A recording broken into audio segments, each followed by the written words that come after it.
इसवी सनाचा प्रारंभ होत असताना महाराष्ट्रातील पैठण नगरीत राजधानी असलेल्या सातवाहन राज्याचे साम्राज्य विस्तारत होते। आजच्या मराठीचे बालरूप हळूहळू वाढत होते। त्यावेळी महाराष्ट्री प्राकृत भाषा, जी नंतर आधुनिक मराठी भाषेत रूपांतर झाली, ही सातवाहनांची राजभाषा होती। त्याच्या साम्राज्याचे वर्णन त्याच्या घोड्यांनी 3 समुद्राचे पाणी प्यायले होते असे केले जात होते। ज्ञान, कला, साहित्य या सर्वात राजाची प्रगती होती।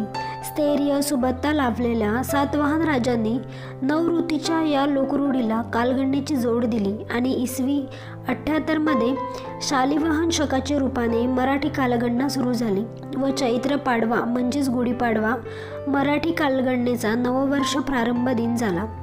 सातवाहन राजांचे राज्यातील आजच्या गुजरात, कर्नाटक, आंध्र प्रदेश या राज्यात हीच कालगणना आजही प्रचलित आहे। कर्नाटक, आंध्र प्रदेशमध्ये युगादी अथवा उगादी या नावाने हा सण साजरा केला जातो। महाराष्ट्रात गुढीपाडवा उत्साहाने साजरा केला जातो। नवीन कार्य आरंभ करण्यासाठी हा शुभ मुहूर्त मानला जातो। चैत्र शुद्ध प्रतिपदेला सकाळी सूर्योदयाच्या वेळेस आंब्याच्या डहाळांचे व फुलांचे तोरण मुख्य दारावर लावले जाते। घराबाहेर अंगणात मोठी रांगोळी काढली जाते। दाराच्या उजव्या बाजूस छोटा लाकडी पाट गुढी उभारण्यासाठी मांडला जातो व बांबूची काठी घेतली जाते। गुढी उभी करण्याच्या काठीला प्रथम गरम पाण्याने आंघोळ घालून तिला हळद, चंदनाची सुवासिक द्रव्य लावतात।